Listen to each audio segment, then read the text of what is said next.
Welcome back to The Conversation Continues with Professor Hitendra Wadhwa, The Anatomy of a Great Leader.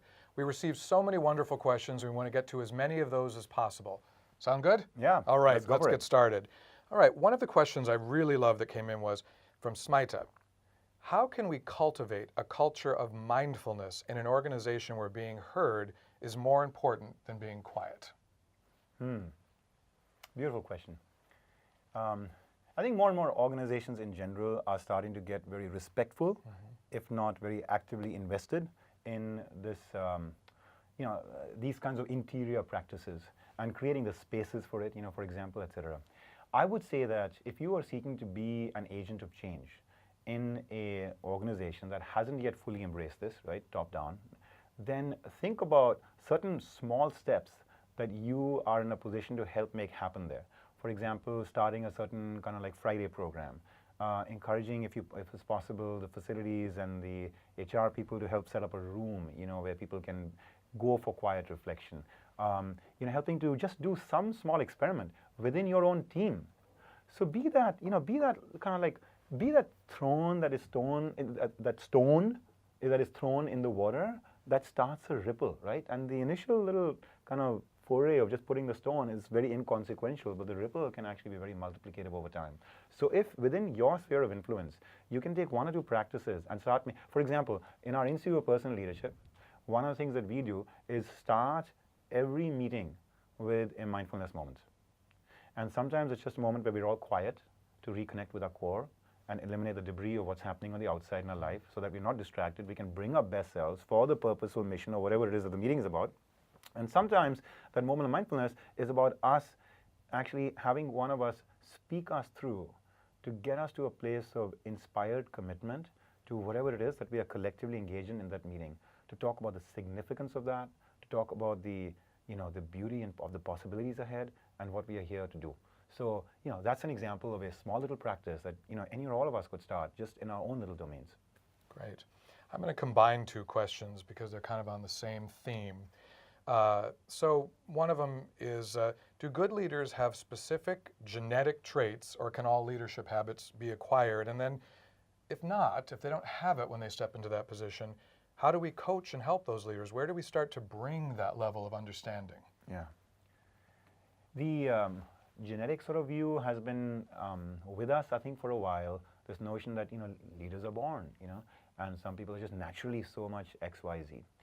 Today, that is starting to get challenged, happily so, I think, in terms of the possibilities it creates for all of us, through a lot of really powerful science, coming from, for example, psychology, the science of the growth mindset, from neuroscience, from the science of neuroplasticity, the plastic nature of the brain, and also from genetics, where there is this field of epigenetics now, which is showing that actually what we really are, influenced and shaped by is not as much the absence or presence of genes within us, but the activation of those genes, which genes are active and which genes are not active. And the activation of genes is something that we can control through our lifestyle, through certain kind of like thought mastery practices, through certain behaviors. And so to that end, I would say that today there is a lot of evidence that while each of us is definitely born with a certain sort of unique starting point and proclivities and etc., that there is a world of opportunity available to each and every one of us to intentionally shape our path forward in leadership. Now, what does it mean for how we coach and how we guide leaders? It's a profound, it's a very rich topic. The inner core, I think work leads to a insight that coaching and development has to come from the inside out, that we cannot just impose it on people by giving them certain, simplistic behavioral formulas. The way to give feedback is, for example, start with something positive, then give them the critical, piece of feedback along with examples of what they can do differently, and then end with something positive. That's too formulaic, and the inner core idea is that, hey, listen, you have to get to a place of just deep committed purpose, deep caring for this individual. You have to get them to a place where they're very inspired by their purpose. They feel a great sense of caring for the common good, and then you can have a free-flowing conversation about it. And so in this little pithy kind of like compact conversation moment that we have today, the one thing I would offer to you is that when you think about developing anybody, whether it is your child, whether it is your subordinate, whether it's a client that you're trying to help, or a large team, think about how to work with them towards getting to have them connect to the inner core.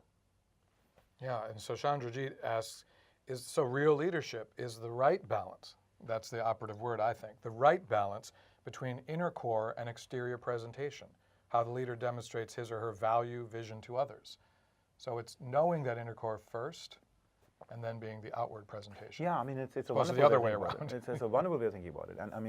And you know, one aspiration that I would like to invite all of you to have is that don't think of it as a zero-sum game. That if I've got to be 90% outer right now, that means I've got to be only 10% inner, right?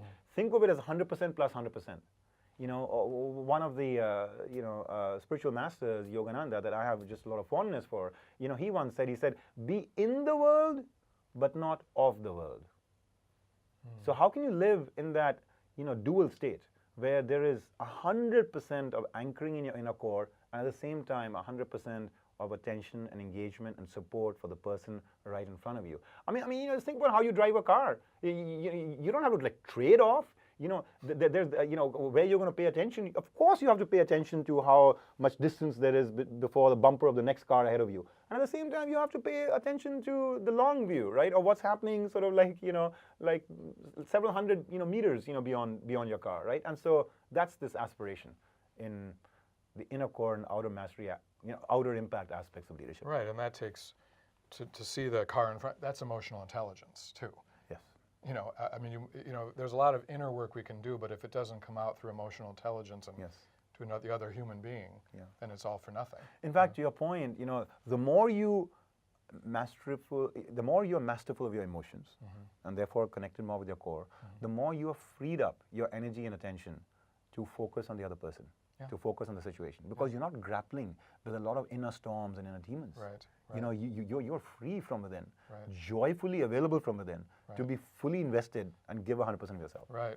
Keep your house clean so you can invite people over, right? That's a beautiful metaphor, Scott. So this is a great question too, and I think that when this type of a topic, where companies may struggle with seeing the need for it, and I'm sure you in your work have dealt with having to sort of prove that this is important over time, although we're now seeing a switch to this being understood as important. But Vinicius asks, what can influence organizations to more deeply understand the need to address more effectively self-knowledge and space for true human and organizational development within an organization, not just personally? Yeah.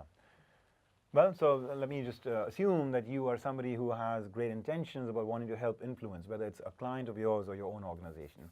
You know, one thing to do is to look for role models, look for examples of other organizations and credible leaders that this organization and its leadership will relate to, and to bring those data points, you know, to those parties, right? Another thing to do would be to find out what kind of a small step you can take. For example, maybe there's a retreat, maybe there's a workshop, maybe there's some offsite that is happening. Can you invite, like, you know, the organizers to give 15 minutes of time, to give 1 hour of time for a certain session, for a certain experience, for a certain something? You know, that would be another way to do it.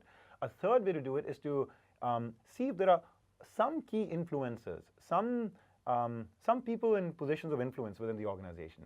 Not all, not the whole organization yet, but some people who may be able to get more bought in because they're just more receptive, more open. You see that energy in them, you see that presence in them. You almost want to go and start that conversation with them, not as much about, hey, I'm evangelistic about this, but more like, I noticed this about you, and I really admire that. And it connects to this value I have. And I'm seeing this in these organizations. You know, is this something that we could maybe propagate more in our organization overall, right? So you're building on, in a sense, their own journey, on their own thesis. Great. This is a great question. One of a professor that we were both friends with, Ralph Bigadike, the late Ralph Bigadike, who's a Columbia professor, he once said that the Cuban Missile Crisis would never have resolved itself in the age of Twitter, that JFK's decisions and actions would have been judged by the public before they had time to take effect. So can you talk, you know, more about the decisive versus the patient dichotomy you mentioned earlier? Would Lincoln, Gandhi, Churchill, all the great leaders successful if they had to lead in the age of Twitter? Yeah.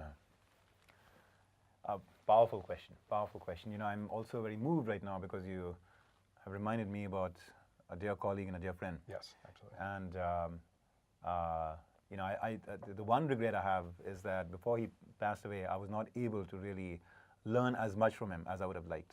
And I remember my last email exchange with him was that one, that, Ralph, I'm really looking forward to that next point of connection because I really want to learn X, Y, Z from you. And unfortunately, that didn't come to pass. And I share that because one of the lessons there, that I've taken away is that when there are important things to be done, don't postpone them too much.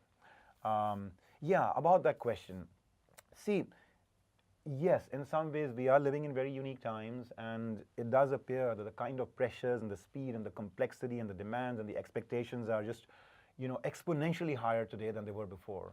At the same time, in my study of great leadership, I have found that there are certain universal laws with which these leaders operated, and if you truly look and analyze the situations they were confronted with, you will find that in those, there were, in fact, a lot of common ground, that you and I and they stand on. For example, with Lincoln, did you know, for example, that before the re-election, 4 years into his presidency, which was critical, not for his future, but also for the country's future, that he win it.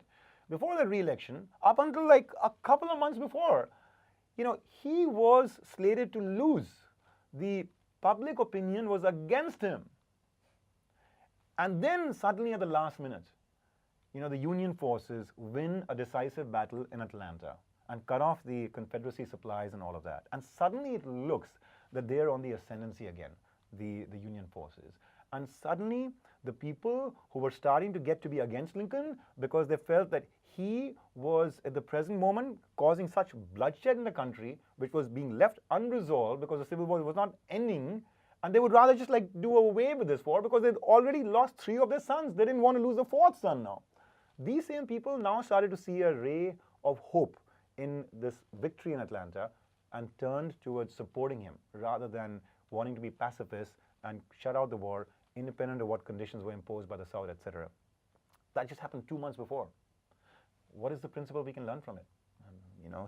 Stay the course and sometimes tolerate some amount of public flack, and also take it on faith that if you have the right commitment to what you think is the purpose that will create a better future, right, then there might be a higher force that will conspire to make the right things happen at the right time.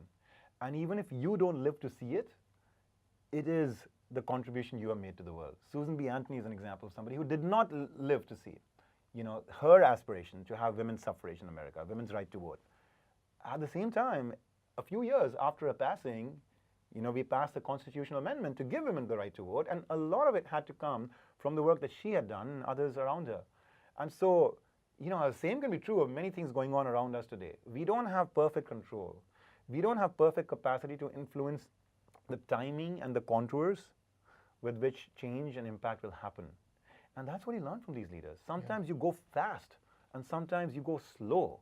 And that balance between those two and how you act in each of those cases has to come from a lot of soul searching and a lot of, ultimately, a commitment to your purpose, not from a place of insecurity and attachment to public opinion or any of that.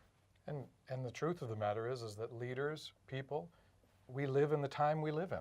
I mean, you have to lead in contextualizing it to the time you live in. So certainly Lincoln was hearing the voices just in a different way. Yes. I mean, he was hearing the opinions and the voices in a different way, just like someone who's leading now would hear it, maybe in a quicker way, maybe in a higher volume, but the voices are the voices, and you have to still go inside yourself. In fact, to that end, Scott, which is beautifully put, it reminds me of the story. Once a friend of his visited him and was very troubled by all the criticism that Lincoln was engendering out there. And so he took taking a walk with Lincoln, in the White House, grounds. And he's saying, Mr. President, did you see what that journalist wrote about you in that newspaper? Did you see what that politician said about you? Did you see what they're talking about you in California, etc.? And Lincoln was just very quiet, listening. And at some point, Lincoln looked at him and said, my friend, let me share a story with you. And the friend said, yes, Mr. Lincoln. And he said, on a full moon night, when the moon is shining bright, the dogs and the jackals, they come out from the forest and they look at the moon and they bark and they bark. And so the friend is very curious. Yes, Mr. President, and what's the rest of the story? And Lincoln just looks at him and smiles very peacefully and says, that's it, that's the story. The moon just keeps on shining. Yeah. Right? Now tell me, isn't that something that you and I can also value today? That regardless of what is going on in Twitter, etc., at the end of the day, what is incumbent on us when we are serving our purpose is to keep on shining. I think that's a great way to end this. If you could just, one final, we've got about a minute left. People have asked, like, who inspires you? What writings do you, read, or what people do you follow personally? Maybe just a quick, guidance on that. Well, it's a rich question. I could start with my parents. They've been tremendously instructive to me. I wanted my dad to write a book, and he didn't. So he's passed on now a few years ago. But yeah, among the kinds of people that would be more accessible to you and me, there are a number of great leaders that we have been studying and that are actively part of our work at our institute and here at Columbia. Gandhi, Nelson Mandela.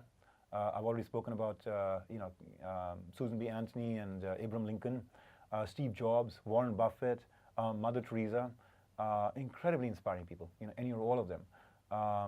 Katharine Graham, the former owner of the Washington Post, incredibly transformative story in her life. Eleanor Roosevelt, another incredible person. So, in some ways, you just look around with open eyes and there is greatness, everywhere and anywhere. And there is greatness within each of us as well.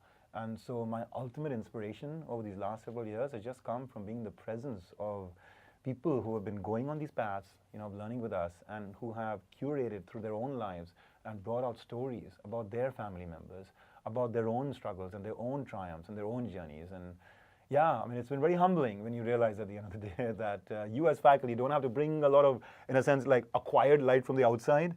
You just are paying attention to the light within, and heroism is all around us. Yeah, it absolutely is. Thank you very much. This was wonderful. It's always great to work with you. We've known each other for a number of years, and it's great to continue this conversation. Thank you very much, Scott. Thank you. Yeah. And thank all of you for attending. The conversation continues. Take care.